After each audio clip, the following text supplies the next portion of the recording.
So gastroesophageal reflux disease is a condition where contents of the stomach go up into the esophagus. Sometimes a cough can be from the food coming up into the esophagus and going into the airway and irritating. So the acid belongs in the stomach where it has the special protective lining to handle that high acid state, that low pH.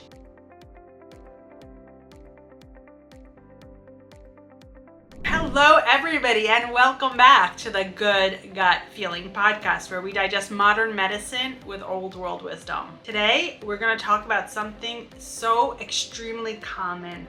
So many people have it, but do we really even know what it is? And that is acid reflux, or GERD, Gastroesophageal Reflux Disease. Is it more than just heartburn? And hint, yes, it is. But before we jump right in, just a couple of words. Today's episode and all our other episodes are for educational purposes only. They don't take the place of medical advice from your doctor. So what is gastroesophageal reflux disease, or GERD? So many people have this condition. Millions and millions of people have these symptoms, have this condition, but what is it? What are the symptoms? How do you know if you have it? How should you treat it? Where does it come from? We're gonna get right into it. So gastroesophageal reflux disease is a condition where contents of the stomach go up into the esophagus. And a lot of times the contents of the stomach are acidic. And why is that an issue? So the stomach is supposed to be acidic because this is how we help break down the food. This is how we actually prevent infections. The acid belongs in the stomach, and the stomach has a special lining. It has a special lining that protects itself from the acid. However, the esophagus is the food passage that connects the mouth or the back of the throat with the stomach. The esophagus is not equipped to handle the acid. So when the acid comes up from the stomach into the esophagus, because that is the step before the stomach. So the steps in digestion are mouth, back of the throat, the esophagus, which is the food passage from the back of your throat, goes through the chest into the upper part of the abdomen and connects to the stomach, and then the stomach. A lot of people think of the stomach as the abdomen, as the whole belly, but the stomach's really a pouch. It's a pouch on the upper left side of our belly area, of our abdominal area, that receives the food after it goes through the food passage, and it starts the process of digestion internally. So we really start digestion in the mouth, but in our body the process is started in the stomach, where the stomach starts to churn. It creates different types of fluids that are highly acidic. So what happens is that the acid in the stomach goes up into the esophagus, and the esophagus is not equipped. It doesn't have that type of lining because it's not supposed to be so acidic. It doesn't have that acidity that exists in the stomach. The truth is that type of acidity doesn't exist anywhere in our body because we have a specific pH, a relatively neutral pH in our body. So in order for our body to have an acidic area, it has to be specially equipped, and the stomach is really that main area, which is necessary for the digestive process. However, it has to stay in the stomach. So what happens is that the esophagus, or the food passage, becomes irritated, and we get a feeling of burning, of discomfort, that feeling of heartburn. It can also be food that's coming up. So sometimes people feel something called regurgitation. Oh, I taste my food after I eat it. All that means is the stomach contents are coming up. And how is it treated? If you go to a conventional gastroenterologist, this is how I was trained, and someone has those symptoms. Someone has symptoms of acid reflux, and they may have other symptoms like cough, for example. Sometimes a cough can be from the food coming up into the esophagus and going into the airway and irritating. So that can be another symptom. Other symptoms can be regurgitation, bad breath. So if someone has those symptoms, what is the first line of treatment? It's usually an acid blocker. So most of the time we give someone a pill to decrease the acid, and that pill can be in the form of a proton pump inhibitor. You may have heard this term PPI. These are things like omeprazole. You may have heard of it as Prilosec, which is the brand name, Nexium or esomeprazole, pantoprazole. So these are a family of drugs that are called proton pump inhibitors. They take down the acid. There are other types of medications that take down the acid, which are a little more mild, called H2 blockers. Those are things like Pepcid, which is the brand name. The generic is called famotidine. These type of medications also decrease the acid in the stomach. They work in a little bit of a different way, and they're also not as potent. However, we just talked about what the problem is. Is the problem too much acid? Because that's how we're treating it. We're saying too much acid, let's take it down. Problem is that the acid is in the wrong place. So the acid belongs in the stomach, where it has the special protective lining to handle that high acid state, that low pH, but the esophagus doesn't have that. So it irritates the esophagus, and then we get an irritated esophagus, and you can even see that when we do endoscopy. We can see irritation in the esophagus. Sometimes it's red, sometimes it's ulcerated, called esophagitis. So itis means inflammation in the esophagus is esophagitis. And that is the finding that we see when we can do endoscopy or we can biopsy. But what that means is the acid came into the esophagus. But why is it coming in the esophagus? Is it because the acid is high in the stomach? The answer is no, not necessarily. The reason it comes into the esophagus is because the opening between the esophagus and the stomach has a valve or a sphincter. It's supposed to stay closed. It's a muscle. It's a circular muscle that's supposed to stay closed when the person's not eating. It's supposed to open to allow the food to come from the mouth into the esophagus and into the stomach.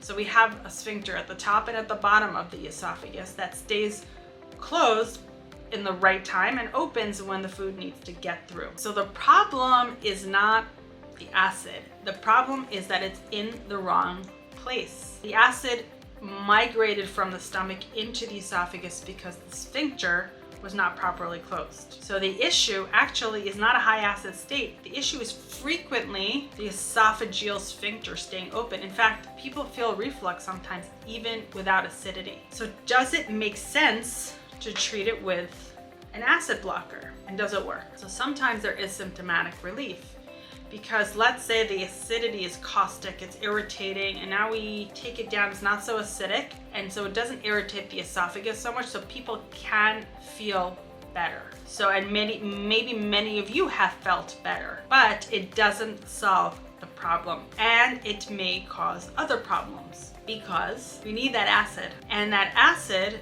helps protect us from different kinds of infections. There's a higher risk of certain infections, in particularly C. diff, which is an infection of the bowel, in people who take PPIs. PPIs, or proton pump inhibitors, have also been associated with various chronic conditions, dementia, heart disease. They alter the microbiome. They can predispose someone to SIBO. So we as gastroenterologists, when I first trained, we used to prescribe them like water. Everyone who came into the hospital got one, for the most part. Sometimes it was a PPI or a proton pump inhibitor. Sometimes it was an H2 blocker for protection of the stomach, because there was a study done that showed that in some cases, in particular burn patients in the ICU, they're at higher risk for bleeding of the stomach. So they need a protection of their stomach with these pills that decrease the acid. So they want to decrease the acid that is protective of the stomach. That has been studied only for a very specific population, but it's been extrapolated for the whole hospital. And often it's standard hospital records to put that on someone. Standard hospital orders to include that. So it's almost like a default order. What's the problem with that? Okay, so let's say someone gets put in the hospital, they get this pill, maybe they need it, maybe they don't. The problem is at discharge, a lot of times the orders just get transferred. So they take the medications the person was on and then they go home with them. And I've had a number of times that I've seen people in the clinic and I ask them, why are they on it? Oh, they started me in the hospital on this. And then they just continued taking it, and then it just continued to be refilled. And because doctor's visits are so short these days because of insurance reimbursements, many times we don't have time to go into every single pill. So it's like, okay, this is his list. Okay, continue this list. It's working. You're doing fine. Great. But we learned recently that that's not an ideal situation because these pills have long-term possible risks. So if someone needs them, and they are helpful in some situations, we actually use them intravenously during gastrointestinal bleeding, and they really help. The problem is when we're using them as band-aids in long-term situations. So then how do we treat acid reflux? It's actually not that hard. What keeps the sphincter open when it should be closed? Number one, and we always get back to the basics. Number one is the mind-body connection. Affects motility. Motility is the muscular contraction. So stress can affect the sphincter. So good sleep, stress management can be a player in this. Food is critical. Number one, large meals. So if you think about it, if you look at the stomach like a bag, it's likely to overflow when it's completely full, but less likely to overflow if it's half full. So eating meals that are on the smaller size is helpful. It's just about not overflowing the bag. So if the sphincter is, let's say, not so tight, then it's just a less ability of the contents of the bag to overflow into the esophagus. Number two, foods may actually aggravate the opening of the esophagus. Those foods are alcohol, caffeine, spicy foods, greasy foods. Those can all actually affect reflux in a major way, especially at nighttime. And this is where the timing of the food is very critical, because think about what happens. When you're in bed, you're laying horizontally. When you're sitting or standing, you're vertical. So gravity is helping keep the food in the stomach. But if there's an issue, now, and let's say the sphincter is not so tight and now we are now horizontal, well, that's much easier to spill. And where is it going to spill? It's going to spill into the esophagus. So we want to make sure that when we go to sleep, our stomach's not full, that we have eaten hours before we're horizontal, because gravity is no longer on our side. Such simple things. Don't eat late at night. Don't eat big meals. Caffeine, alcohol, greasy meals, spicy meals, those can be game changers. Now you add to the mix taking care of your mental health. Getting good sleep, reflux can be avoided.